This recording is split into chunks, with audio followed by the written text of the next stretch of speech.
দর্শক আসসালামু আলাইকুম। আশা করি সবাই ভালো আছেন। আমি শহীদুল ইসলাম সজল। আমার টিকটক চ্যানেলের পক্ষ থেকে আপনাদেরকে স্বাগত জানাচ্ছি। যে যেখান থেকে আমার এই ভিডিওটা দেখছেন সবাইকে আন্তরিক শুভেচ্ছা এবং অভিনন্দন।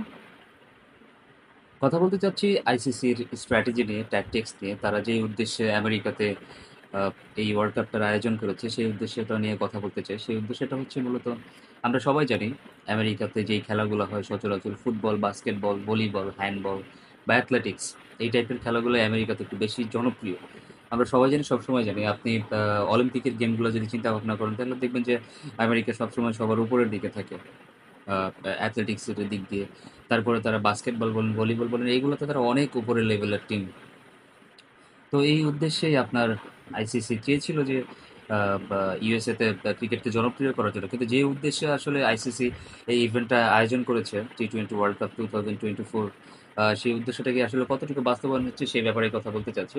আলোচনাটা এই কারণেই আসতেছে যে আপনি একটা খেলাকে একটা দেশে জনপ্রিয় তখনই করতে পারবেন যখন মানুষ সেই খেলাটা সম্পর্কে মজা পাবে, বুঝবে, আনন্দ পাবে, ফান হিসাবে তারা নিতে পারবে, এক্সাইটমেন্ট থাকবে। কিন্তু আমরা যেটা দেখতেছি যে নিউ ইয়র্কে এখনো পর্যন্ত ২ টা ম্যাচ অনুষ্ঠিত হয়েছে। সেই ২ টা ম্যাচের একটাতে হাইয়েস্ট স্কোর হচ্ছে ৭৭, আরেকটাতে হাইয়েস্ট স্কোর হয়েছে আপনার 97। তো আপনি ২০ ওভারের একটা টি-টোয়েন্টি গেমে যদি আপনি ৪ ছক্কার ফুলঝুরি না ছোটাতে পারেন, আমেরিকান দর্শকদের সামনে যদি এই খেলাটাকে আপনি থ্রিলিং হিসাবে উপস্থাপন না করতে পারেন, উত্তেজনার কাজ যদি তাদের মধ্যে না করে, তাহলে তারা সেই খেলাটাকে আপন করে নিবে কিভাবে? তো এটা হচ্ছে আমার ১ম প্রশ্ন। তো আইসিসির এটা মাথায় রাখা উচিত ছিল। আপনারা যে ধরনের পিচগুলাতে খেলা দিবেন, প্রত্যেকটা পিচে প্রায় আ মোর দ্যান 200 প্লাস রান হলে হয়তোবা দর্শকরা সেই খেলাগুলো দেখে অনেক বেশি আনন্দ পেত বা মজা পেত।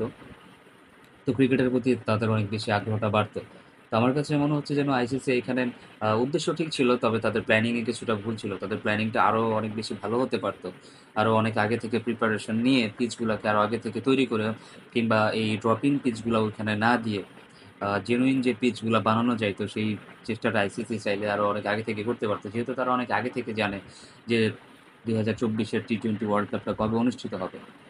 তো আমার কাছে মনে হচ্ছে যেন আইসিসির এই ব্যাপারটা নিয়ে অনেক বেশি চিন্তা ভাবনা করা দরকার ছিল। কারণ আ দিন শেষে এটা ক্রিকেটের জন্য অবনতি। আপনি ক্রিকেটটাকে জনপ্রিয় করতে গিয়ে সেখানে আরো আ পপুলারিটি নষ্ট হচ্ছে।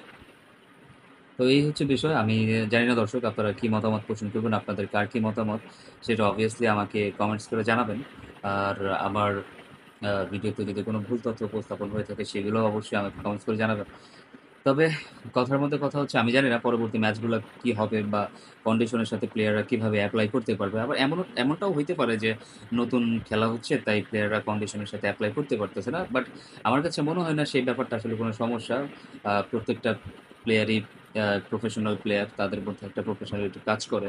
যে কারণে তারা হয়তোবা ২-১ টা ম্যাচ ভুল হইতে পারে। নেক্সট ডে হয়তোবা সেম পিচে যদি খেলা হয় হয়তোবা আমরা ফুল ৪ ছক্কার ফুলঝুরি দেখতে পারবো। তো সেই প্রত্যাশাতেই আ আপাতত ব্যাড লাকই বলা চলে। হয়তোবা সামনে গুড লাক আসতেছে আইসিসির জন্য। আইসিসি সেটা ভালো জানে তারা কিভাবে সেই কন্ডিশনটা আ মানে পরিস্থিতিটা হ্যান্ডেল করবে। তো বন্ধুরা ছোট এই ভিডিওটা এ পর্যন্তই ছিল।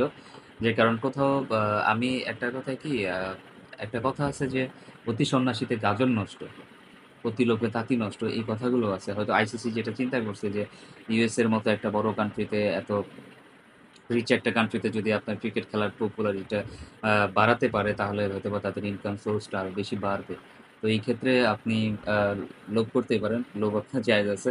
কিন্তু লোভ করার আগে আপনাকে অবশ্যই আপনার অ্যারেঞ্জমেন্ট এর ব্যবস্থাটাও ঠিকঠাক মতো করতে হবে। সেই বিষয়টা obviously আইসিসির মাথায় রাখা উচিত ছিল। হয়তোবা নেক্সট ম্যাচগুলো এখানে অনুষ্ঠিত হওয়ার আগে আইসিসি চেষ্টা করবে যাতে এখানে অনেক বেশি রান হয়, প্লেয়াররা যেন অনেক বেশি কমফোর্ট ফিল করে, সেদিকে খেয়াল রাখার জন্য। এই ভিডিওটা এই পর্যন্ত ছিল। সবাই ভালো থাকবেন, সুস্থ থাকবেন। আসসালামু আলাইকুম।